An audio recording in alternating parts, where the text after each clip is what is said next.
കുടുംബത്തിൽ എല്ലാവർക്കും വലിയ ആശങ്കയൊക്കെ ഉണ്ട്. ഞങ്ങൾ പറയാറുണ്ട് സെക്യൂരിറ്റി ഒക്കെ കൂട്ടണം എന്ന ആളുകൾ നമ്മളെ വിളിച്ച് പറയാറുണ്ട്. ഉപയോഗിച്ചാൽ തൂഫാൻ അടിക്കും അല്ലെങ്കിൽ തൂഫാൻ പിടിക്കും എന്നൊരു പേടി ആളുകളുടെ ഇടയിൽ ഉണ്ടായിട്ടുണ്ട്. ഒരു പദവിയിൽ പോലും ഇല്ലാത്ത സമയത്ത് പ്രൗഡ് കേരള എന്ന ഡ്രഗ്സിനെതിരെ ഒരു ക്യാമ്പയിൻ കേരളമൊട്ടാകെ നടത്തിയ വ്യക്തി അധികാരത്തിൽ വരുമ്പോൾ ഉറപ്പായിട്ടും അതിനൊരു ആക്ഷൻ എടുക്കും. എൻ്റെ 2 മക്കൾ ഒരു കാരണവശാലും ഇതിലോട്ട് വീണു പോരുതെന്നൊരു ആഗ്രഹിക്കുന്ന ഒരു അച്ഛൻ കൂടിയാണ് ഞാൻ. കേരളം ഒന്നാകെ ഇന്ന് ലഹരിക്കെതിരെ പോരാടുകയാണ്. ഓപ്പറേഷൻ തൂഫാന്റെ ഭാഗമായി വിവിധങ്ങളായ പരിപാടികളാണ് സംസ്ഥാനമൊട്ടാകെ നടക്കുന്നത്. ഇപ്പോൾ എൻ്റെ കൂടെയുള്ളത് നമ്മുടെ ആഭ്യന്തരമന്ത്രി രമേശ് ചെന്നിത്തലയുടെ മകനും ഡോക്ടറും കൂടിയായ ഡോക്ടർ രോഹിതാണ്. നമസ്കാരം.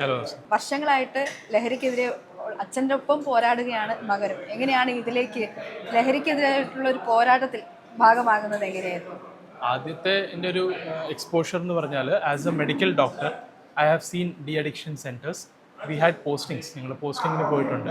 അങ്ങനെ ഒരു എക്സ്പോഷർ ഉണ്ടായിട്ടുണ്ട്. അപ്പോൾ ഇതിൻ്റെ ദൂഷ്യവശങ്ങളെപ്പറ്റി പഠിക്കാൻ അവസരം കിട്ടിയിട്ടുണ്ട്. അപ്പോൾ ആരും ഇതിലോട്ട് പോകരുത്. ഇപ്പോൾ എനിക്ക് പ്രധാനമായിട്ട് പറയാനുള്ളത്, പെർഫോമൻസ് എൻഹാൻസിങ് ഡ്രഗ്സ് വളരെ എഡ്യൂക്കേറ്റഡ് ആയിട്ടുള്ള ആളുകൾ പോലും എടുക്കാൻ ആഗ്രഹിക്കുന്ന ഡ്രഗ്സ്, ഈ പ്രൊഫഷണൽ കോഴ്സസ് എന്നൊക്കെ പഠിക്കുന്നവർ ഈ പെർഫോമൻസ് എൻഹാൻസിങ് ഡ്രഗ്സ് എടുക്കാൻ ആഗ്രഹിക്കുന്നുണ്ട്. അപ്പോൾ അതിൽ അവർ പറയുന്നത് അവർക്ക് പഠിക്കാനും അല്ലെങ്കിൽ അവരുടെ പെർഫോമൻസ് എൻഹാൻസ് ചെയ്യാനുള്ള ഒരു വേദിയായിട്ട് അതിനെ കാണുന്നു. പക്ഷേ പറയാനുള്ളത്, ഒരു കാരണവശാലും, because I have seen personally ആളുകളെ കണ്ടിട്ടുണ്ട്, ഒരു കാരണവശാലും അങ്ങനെ ഡ്രഗ്സിലോട്ട് നമ്മൾ ഇറങ്ങിക്കഴിഞ്ഞാൽ പിന്നെ ഒരു തിരിച്ചുവരവ് വളരെ ബുദ്ധിമുട്ടാണ്.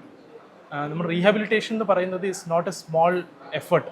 It takes a long effort over the years. ജീവിതം തന്നെ നഷ്ടപ്പെടുന്ന രീതിയിലോട്ട് പോകാം. അപ്പോൾ അതുകൊണ്ട് ഇതൊക്കെ കണ്ടിട്ടാണ് ശ്രീ രമേശ് ചെന്നിത്തല ആഭ്യന്തരമന്ത്രി ആവുന്നതിന് മുമ്പ് തന്നെ നമ്മളൊരു മെൻറ്റർഷിപ്പിൽ ഒരു സംഘടന തുടങ്ങിയിട്ടുണ്ട്, NGO പ്രൗഡ് കേരള എന്ന് പറഞ്ഞു. ശ്രീ മലയങ്കീഴ് വേണുഗോപാലാണ് അതിൻ്റെ പ്രസിഡന്റ്. സംസ്ഥാന തലത്തിൽ എല്ലാ ജില്ലയിലും നമ്മൾ വാക്കത്തോൺസ് സംഘടിപ്പിച്ചിട്ടുണ്ട്. വളരെ വിജയകരമായി 14 ജില്ലയിലും, കേരളത്തിലെ 14 ജില്ലയിലും വാക്കത്തോൺ നടത്തി മുമ്പോട്ട് ബോധവൽക്കരണം നടത്തിയിട്ടുണ്ട്. അപ്പോൾ ഇതിൻ്റെ തുടർച്ചയായിട്ടാണ് അദ്ദേഹം ആഭ്യന്തരമന്ത്രി ആയപ്പോൾ ഓപ്പറേഷൻ തൂഫാൻ ഇപ്പോൾ വളരെ വിജയകരമായി ഒട്ടാകെ ആഞ്ഞടിക്കുകയാണെന്ന് ഞാൻ പറയേണ്ട കാര്യമില്ലല്ലോ. ആളുകൾക്കൊരു ബോധവൽക്കരണമായിട്ടുണ്ട്. ആളുകൾക്ക് പലർക്കും പേടി വന്നിട്ടുണ്ട്. അപ്പോൾ ഇത് ഉപയോഗിച്ചാൽ തൂഫാൻ അടിക്കും അല്ലെങ്കിൽ തൂഫാൻ പിടിക്കും എന്നൊരു പേടി ആളുകളുടെ ഇടയിൽ ഉണ്ടായിട്ടുണ്ട്. അത് വളരെ നല്ലതാണെന്നാണ് എനിക്ക് പറയാനുള്ളത്. മിനിസ്ട്രി പരിപാടി തുടങ്ങുന്നതിന് മുന്നേ മകനാണ്, ഡോക്ടറാണ്, എന്തെങ്കിലും അഭിപ്രായങ്ങളൊക്കെ ചോദിച്ചിട്ടുണ്ടായിരുന്നു? അദ്ദേഹത്തിന് നമ്മുടെ അഭിപ്രായത്തിൻ്റെ ആവശ്യമില്ല. എന്നാലും ഈ തുഫാൻ ഫോമുലേറ്റ് ചെയ്യുന്ന ഇതിൻ്റെയൊക്കെ ഒരു ബാക്ക്ഗ്രൗണ്ടിൽ നമ്മളുണ്ട്. അപ്പോൾ എനിക്ക് ഉറപ്പായിരുന്നു, പ്രൗഡ് കേരളയായിട്ട് മുന്നോട്ട് പോകുന്ന ഒരു വ്യക്തി ഒരു പദവിയിൽ പോലും ഇല്ലാത്ത സമയത്ത് പ്രൗഡ് കേരള എന്ന ഡ്രഗ്സിനെതിരെ ഒരു ക്യാമ്പയിൻ കേരളമൊട്ടാകെ നടത്തിയ വ്യക്തി അധികാരത്തിൽ വരുമ്പോൾ ഇങ്ങനെ ഒരു പൊസിഷൻ കിട്ടിയപ്പോൾ ഉറപ്പായിട്ടും അതിനൊരു ആക്ഷൻ എടുക്കും എന്നുള്ള കാര്യത്തിൽ എനിക്ക് സംശയമില്ല. നമ്മൾ ലഹരിയെ പിടിക്കുന്നു, സെയിൽ ചെയ്യുന്നവരെ പിടിക്കുന്നു, അതിനൊക്കെ ശേഷം അഡിക്റ്റ് ആയവരെ ഒരു സെക്യൂർ ആക്കാൻ വേണ്ടിയിട്ട് അവർക്ക് വേണ്ടി കൂടി, അവർക്കൊരു പുതിയ ജീവിതം കിട്ടാൻ വേണ്ടി കൂടി ഒരു പ്രവർത്തനം നടത്തുന്നുണ്ട്. അങ്ങനെ ഒരു ആശയത്തെക്കുറിച്ച് അദ്ദേഹത്തിന് എവിടെ നിന്നാണ് കിട്ടിയത്? അങ്ങനെ എന്തെങ്കിലും അറിയോ?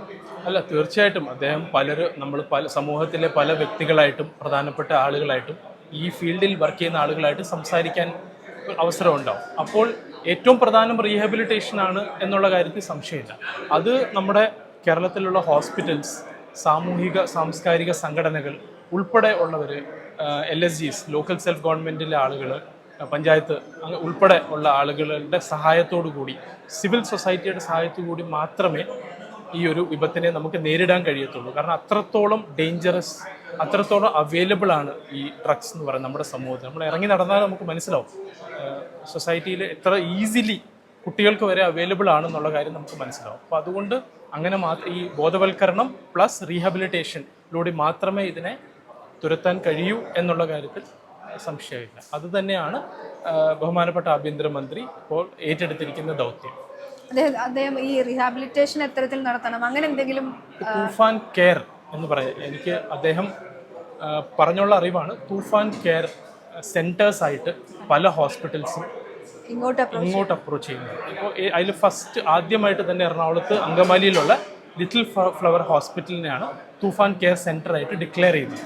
അപ്പോൾ ഇങ്ങനെ ഹോസ്പിറ്റൽസ് തന്നെ ഇങ്ങോട്ട് വരുമ്പോൾ അത് വലിയൊരു മെസ്സേജാണ്. മാത്രമല്ല പലർക്കും കോൺഫിഡൻസ് ആണ്, അങ്ങോട്ട് ചെന്ന് ട്രീറ്റ്മെൻറ്റ് നേടാനായിട്ടുള്ളൊരു കോൺഫിഡൻസുമാണ്. ഇങ്ങനെ മാത്രമേ ഇതിനെ നേരിടാൻ കഴിയൂ എന്നുള്ള യാഥാർത്ഥ്യം നമ്മൾ മനസ്സിലാക്കണം.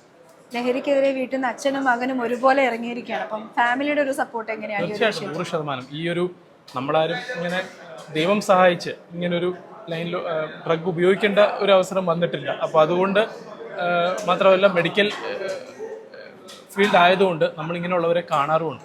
വളരെ ഡേഞ്ചറസ് ആയിട്ട് വിപത്താണ്. ഒരു കാരണവശാലും കുടുംബത്തിലെ ആരും ഉപയോഗിക്കരുത് എന്നുള്ള മെസ്സേജാണ് എനിക്ക് കൊടുക്കാനുള്ളത്. എൻ്റെ കുടുംബത്തിൻ്റെ തീർച്ചയായിട്ടും 100% സപ്പോർട്ടാണ്. സാർ എന്തെങ്കിലും അഡ്വൈസ് ഒക്കെ ചോദിക്കാറുണ്ടോ ഈ ഒരു വിഷയത്തിൽ?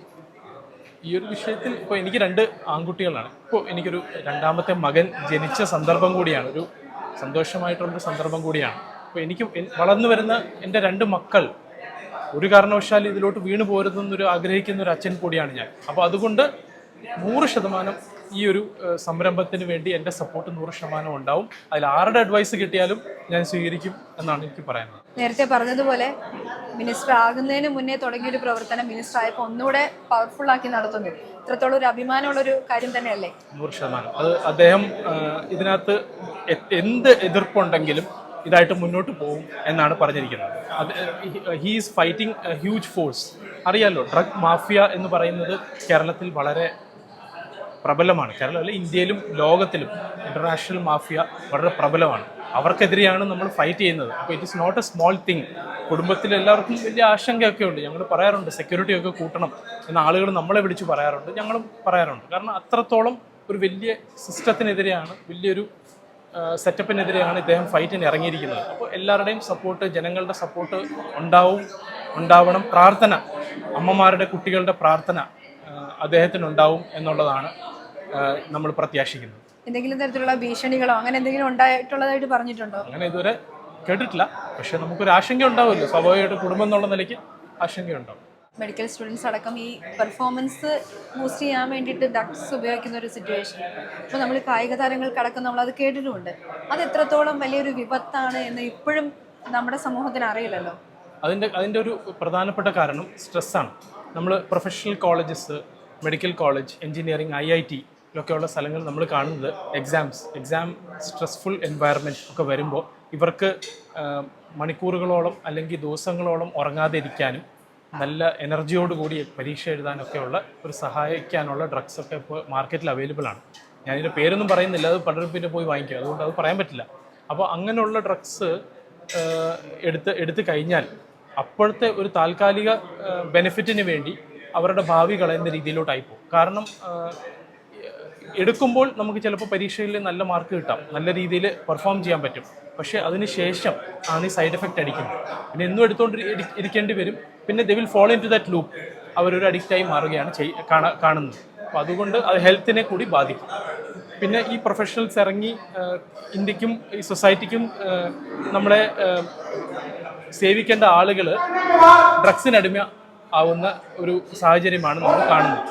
അപ്പോൾ ഇത് ഒരിക്കലും നമ്മൾ we have to stop it. അതിന് ഒരു ബോധവൽക്കരണം വേണം എന്നുള്ളതാണ് പറയാനുള്ളത്. ഒരു ഡോക്ടറാണ്, ഇങ്ങനെ ഒരു ബോധവൽക്കരണത്തിൻ്റെ ഭാഗമാവുകയും കൂടി ചെയ്യുകയാണ്. അപ്പോൾ സ്വാഭാവികമായിട്ടും ഡോക്ടർ എന്നുള്ള നിലയ്ക്കൊരു എക്സ്പീരിയൻസ് വേറൊന്നും തന്നെയാവുമല്ലോ. അല്ല, ആസ് എ ഡോക്ടർ ഞാൻ നേരത്തെ പറഞ്ഞ പോലെ ഡി അഡിക്ഷൻ സെൻറ്റേഴ്സ് വിസിറ്റ് ചെയ്യാൻ അവസരം ഉണ്ടായിട്ടുണ്ട്, ഇതിനെപ്പറ്റി പഠിക്കാൻ അവസരങ്ങളുണ്ടായിട്ടുണ്ട്. അപ്പോൾ നമ്മൾ കാണുന്നത് വളരെ ഇവർ സമൂഹത്തിൽ നിന്ന് അകന്ന് നിൽക്കേണ്ടി വരികയാണ്. ഒരിക്കൽ അഡിക്റ്റ് എന്നൊരു ചാപ്പ കുത്തിക്കഴിഞ്ഞാൽ അവർക്ക് വളരെ ബുദ്ധിമുട്ടാണ് പിന്നെ സൊസൈറ്റിയിലോട്ട് തിരിച്ചു വരാനായിട്ട്.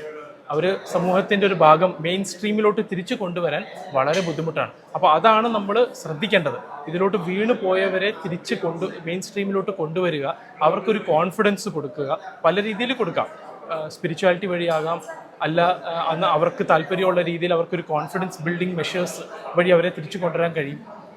അങ്ങനെ അല്ലെങ്കിൽ അവരെ നമുക്ക് നമ്മളെപ്പോലെയൊക്കെ സമൂഹത്തിൻ്റെ ഭാഗമാക്കി തിരിച്ചു കൊണ്ടുവന്ന ഒരു കോൺഫിഡൻസ് കൊടുത്ത് അവർക്ക് ജോലി, വരുമാനം ഇതൊക്കെ ഉണ്ടാക്കി കൊടുക്കുക. കുടുംബം പലപ്പോഴും കുടുംബത്തിൽ നിന്നാണ് തുടങ്ങുന്നത്. കുടുംബത്തിലെ പ്രശ്നങ്ങൾ, ഡിപ്രഷൻ, അങ്ങനെയും ആളുകൾ മാറാറുണ്ട്. പ്രൊഫഷണൽ മാത്രമല്ല, അല്ലാത്തവർ. അപ്പോൾ കുടുംബ പശ്ചാത്തലം കൂടി ഇതിനകത്ത് വളരെ ഇമ്പോർട്ടൻ്റ് ആണ് എന്നാണ് എൻ്റെ ഒരു എക്സ്പീരിയൻസ് വെച്ച് എനിക്ക് പറയാൻ സാധിക്കുന്നത്. ഈ ഡി അഡിക്ഷൻ സെൻ്ററൊക്കെ വിസിറ്റ് ചെയ്യുമ്പോൾ ഒരു ഏറ്റവും വേഴ്സ് ആയിട്ടുള്ളൊരു മൊമെന്റിൽ കൂടെ പോകുന്ന ഒരു വ്യക്തി അയാൾ ലൈഫിലേക്ക് തിരിച്ചു വരുന്നത്, അങ്ങനെ എന്തെങ്കിലും ഒരു എക്സ്പീരിയൻസ് ഷെയർ ചെയ്യാൻ കഴിയുമോ? പേഴ്സണലി എനിക്ക് വളരെ ദുഃഖത്തോടെ പറയാനുള്ളത് അങ്ങനെ ഒരു എക്സ്പീരിയൻസ് ഉണ്ടായിട്ടില്ല എന്നുള്ളതാണ്. വളരെ പലപ്പോഴും പലരും അഡിക്റ്റ് ആണെന്ന് പറയാൻ അവർക്ക് ബുദ്ധിമുട്ടുണ്ട്. അപ്പോൾ സമൂഹത്തിൽ പലർക്കും അറിയത്തില്ല. ഒന്ന്. രണ്ടാമത്തെ കാര്യം, ഇങ്ങനെ ആയിക്കഴിഞ്ഞാൽ തന്നെ ഡി അഡിക്ഷൻ സെൻറ്റേഴ്സിൽ പോകുന്നവർ നമ്മുടെ സമൂഹം ഒരു ടാബു രീതിയിലാണ് അവരെ കാണുന്നത്. അപ്പോൾ അതും ഒരു വലിയ ബുദ്ധിമുട്ടാണ്. കാരണം അവരെ നമുക്ക് മെയിൻ സ്ട്രീമിലോട്ട് കൊണ്ടുവരാനുള്ള മെയിൻ പ്രശ്നം ഇവരെ നമ്മുടെ സമൂഹം തന്നെ ഒരു മാറ്റി നിർത്തിയിരിക്കുകയാണ്. അപ്പോൾ ഈ പ്രശ്നങ്ങളൊക്കെ കൊണ്ടാണ് പലരും ഇത് പുറത്തോട്ട് വരാത്തത്, അറിയാത്തതും സമൂഹം അറിയാത്തതും. ഇപ്പോൾ ഈ ടാബു ഒന്ന് മാറിക്കഴിഞ്ഞാൽ എനിക്ക് തോന്നുന്നു, ഇപ്പോൾ ഫോർ എക്സാമ്പിൾ ഞാൻ പറയാം, പണ്ട് സിഗരറ്റ് വലിക്കുക എന്ന് പറയുന്നത് ഒരു എന്താണ് മാച്ചോയിസം അല്ലെങ്കിൽ ഒരു ആണത്വത്തിൻ്റെ ഒരു പ്രതീകമൊക്കെ ആയിരുന്നു ആളുകളുടെ ഇടയിൽ, യൂത്തിൻ്റെ ഇടയിൽ.